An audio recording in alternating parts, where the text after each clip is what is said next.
Hello everypony, and welcome to my review of Apple Family Reunion. Out of the main six, I'd say that Applejack is kind of free-floating when it comes to my opinion of her as a character. Sometimes I dislike her almost as much as Pinkie Pie. Other times, she's right behind my favorite main six, Rarity. It really all depends on the situation she's in. Many episodes that make her the main focus are centered around family issues, which is a subject matter I can't really relate to all that well, for reasons I'll cover near the end of the review. Like Applejack, country is pretty much in my blood. I was subjected to country music from literally the moment I was born, as my mom tells me that the song When Did You Stop Loving Me by George Strait was playing on the radio during my actual birth, and it's been a part of my life ever since. A memory. I gotta know for my own sanity. Tell me when did you stop loving me? However, the country culture is not one I particularly identify with, and many fans of country music hold beliefs and opinions that I don't agree with either, so I've tried to distance myself from the country lifestyle as much as possible. I believe this is another reason why I sometimes don't like Applejack.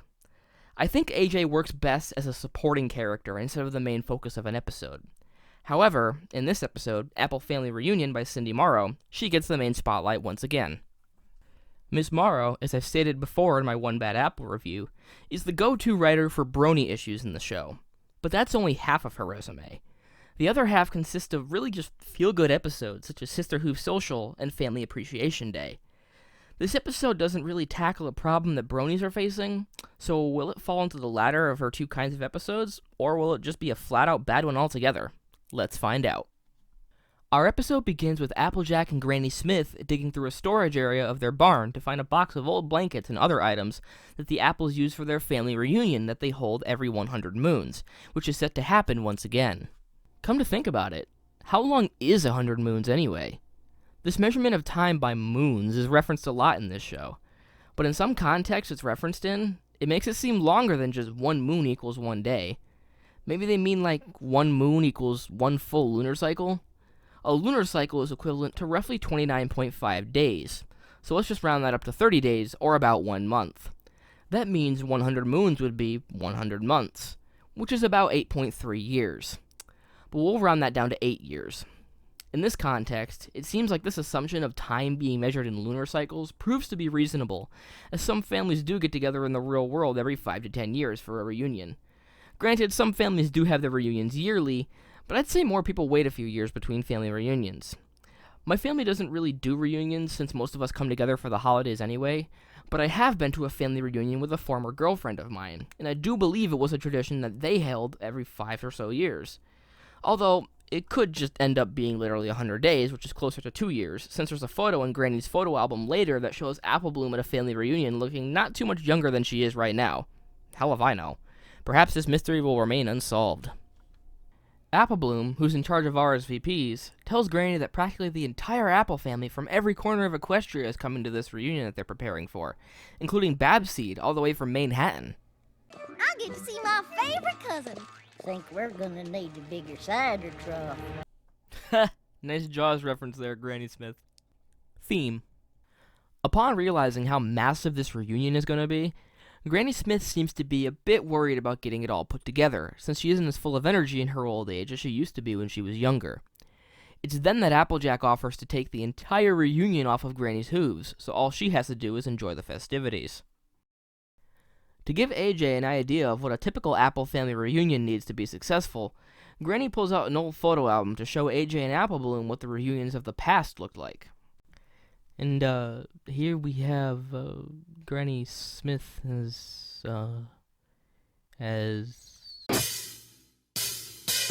like big love, black love, white love, your love, here we go. Sit back, hold up, open up, just enjoy the show. I like ice cream, whipped cream, Nancy dreams, do you know, can you feel what I mean? Say yeah.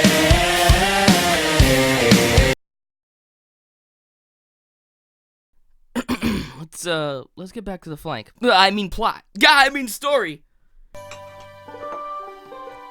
Hey, where did all them apple fritters go? And who are you, little one? I'm Applejack. Morrow apple brittle. Help! Too cute! Having heart attack going down.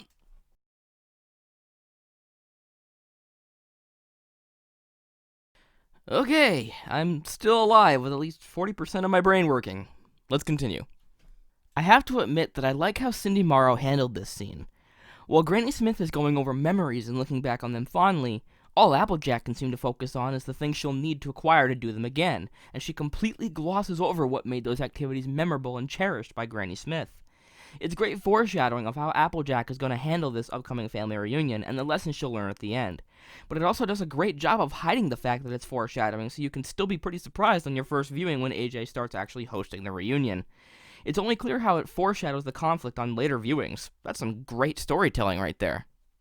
There's a blink and you'll miss it moment of genius in this scene as well. Immediately after Granny says that seemingly every apple is coming to this reunion, and then says, quote, "Who knows if they'll all be able to make the next one," end quote. 2 shooting stars appear in the sky as AJ looks out the window. These stars have led fans to believe that they represent AJ's parents, who have presumably died before the events of the show's canon. This was also confirmed by storyboard editor Sabrina Alberghetti to be the intended symbolism of these stars. And although it has never been stated in the actual show that AJ's, Big Mac's, and Apple Bloom's parents have passed away, and is unlikely to ever be explicitly stated, Lauren Faust herself has also declared that in her original vision of the show, that is what she intended to be the case. If you want a really good story on how AJ's parents died, I recommend you click the annotation on the screen or the link in the description to check out the lovely Ink Rose's headcanon fanfic on the matter. It's quite a touching and tragic tale, and definitely worth a listen. Can I just point out this amazing score by Will Anderson and Stephen Andrews here? It really ties this scene where the apples are preparing for the reunion together quite nicely. It gives a sense of rushing and urgency, while at the same time conveying fun and enjoyment, all with a country flair that is well suited for an apple. Mwah! Excellent piece of music here. Don't forget the glitter!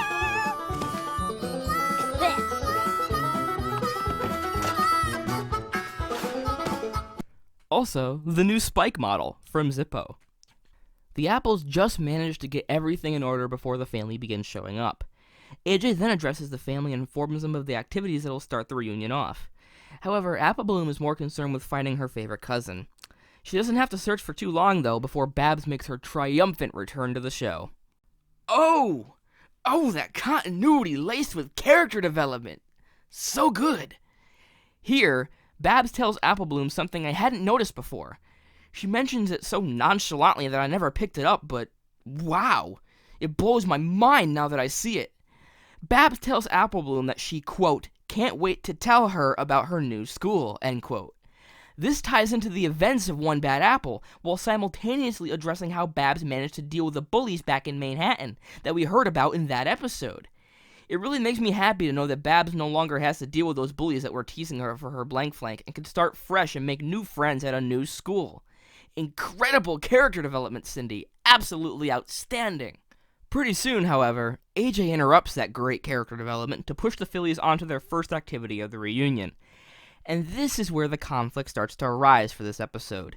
It becomes clear pretty quickly that AJ is feeling very pressured to pull off a reunion jam-packed with things to do, since so many ponies showed up for it. And this reaction that Apple Bloom gives to her sister's outlandishly long race and obstacle course has got to be one of the best reactions in show history. Seriously? We then cut to Granny Smith, Auntie Applesauce, and Apple Rose, chatting away and remembering fond and not-so-fond memories from old reunions. It seems like the old mares are happy to work on the quilt that they've been working on since the first reunion. That is until AJ says that instead of calmly rocking in their rocking chairs and sewing it by hand, they will be aiming to finish the quilt and use loud sewing machines to get the job done. This, of course, robs the mares of any anticipation and excitement they had for sewing the quilt. So dizzy. Wilhelm scream. Any other blank flanks at your new school? Yeah, 2. Ooh, more character development for Babs! But too bad these new blank flanks at her new school won't matter in a couple of seasons. Once everyone stops for a break, Applejack quickly realizes that ponies aren't having much fun. but seemingly can't figure out why. Applebloom and Babs eventually get a minute to sit and chat with each other, but they're quickly husked away by AJ to the hayride where she says that they'll have the time that they want to bond. Wait, who the hell are these two? Where do they come from? Do they work here on the farm? Are they just drivers for hire? Gah! So many questions! Applejack, clearly worried that the hayride won't be fun if it's too laid back and relaxing, decides to meddle with the tried and true Apple family tradition and turn it into an adrenaline-inducing wild race around the farm instead. I wonder why AJ thought that this would be a good environment for Applebloom to bond with Babs in enough to mention it to them that this would be their opportunity to do so. Either she made this drastic decision to spice this hayride up after she told AB and Babs that they'd be able to bond on it, or she's just being ignorant as hell. I'd vote for the latter. And the best face of Season 3 goes to Granny Smith. AJ doesn't even stop to think about the consequences of rattling up the fruit bats in the West Orchard, and she realizes she made a huge mistake when the fruit bats mistake one of Auntie Applesauce's hat decorations for a real apple, and they attack the wagon. This causes everyone to abandon ship and sends the wagon crashing into the iconic Apple family barn, making it crumble to pieces. Any Applejack fan will tell you that this scene is a real tearjerker. Watching Applejack, who's normally so strong and resilient, break down in tears over how disastrous this reunion had become was certainly a tragic sight to behold. I'm not a big AJ fan, but she's certainly not my least favorite character in the show by any means, and she does have a place in my heart, so I do have to admit that this scene does give me some feels, even if they're minor when compared to the other things we've seen in this show. Granny Smith then helps AJ realize that it was always the company of the family members they love that made the Apple family reunion special, not the things they did together. When it comes time to take the family photo, AJ realizes they no longer have a barn to take the photo in front of, as has always been the tradition. But she then gets an idea to rebuild the barn together with her family, and that leads us into a brand new song by Daniel Ingram, Raise This Barn.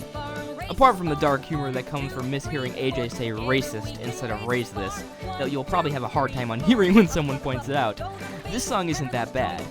I don't think it's the greatest song in the show, but it does capture the essence of the Apple family pretty well, and if I'm in the right mood, I can jam to it. Some of the lyrics are a bit too simplistic for my tastes, like they were crafted for a 5-year-old to be able to sing along with, but it does achieve its goal of being a playful hoedown country track with that Apple branding that we love so much. Finish the frame, recycling wood, working hard, you're doing good. Turn them real quick by the right elbow, grab your partner, here we go. And yes, I was certainly among the bronies that flipped out in joy over this country reskin of Octavia named Fiddlesticks that was related to the apples. While the earlier parts of this song were very kiddish and lacking lyrical and artistic complexity, this final verse at the end is truly amazing, especially because of how magical it can feel when you go to a convention like BronyCon, surrounded by like-minded people that you love like family, and to sing it in unison with those fellow bronies, as I got to do this past year for BronyCon 2015. Sure, the song itself is referencing the Apple family, but it could also just as easily be referencing the Brony family, and that's what escalates this song to be such an emotional one for me. AJ then writes a friendship report about the meaning of family, and an absolutely beautiful one too, as she says, Turns out that when you're with folks you care about, you don't have to do much to make that time memorable. Even the simplest of activities can take on a whole lot of meaning, and you'll find that you remember the who long after you've forgotten the what. Finally, we get a clear view of the stars that represent AJ's parents in a beautiful shot of the family farmhouse, as if they're watching over the Apple family and sharing in the loving memories. So, what did I think of Apple Family Reunion? I seriously thought I was going to come out of this review and not feel any need to recommend any higher than a watch-it-once rating. Applejack-centric episodes are often too down-home for my personal tastes and not really that relevant to my life since they're often about family, as I mentioned earlier in this review. Family is a subject that I don't have that many problems with because my family mostly keeps to themselves and isn't nearly close enough to each other to have the kind of conflicts that AJ has. However, looking closer at the intricacies of how this episode comes together and all of its moving parts, I found a deeper appreciation for it than I initially had upon watching it when it first aired. I still don't think it's one of the best episodes from Season 3, but I think it has definitely earned a rewatch it rating. Even if family turmoil isn't that present in your life and Applejack's plight doesn't really resonate with you, this is still a very sweet and enjoyable episode from start to finish, with a pretty good song to boot. As always, I'm Critical Thought, and I'll see you all in my next video. Never stop thinking critically.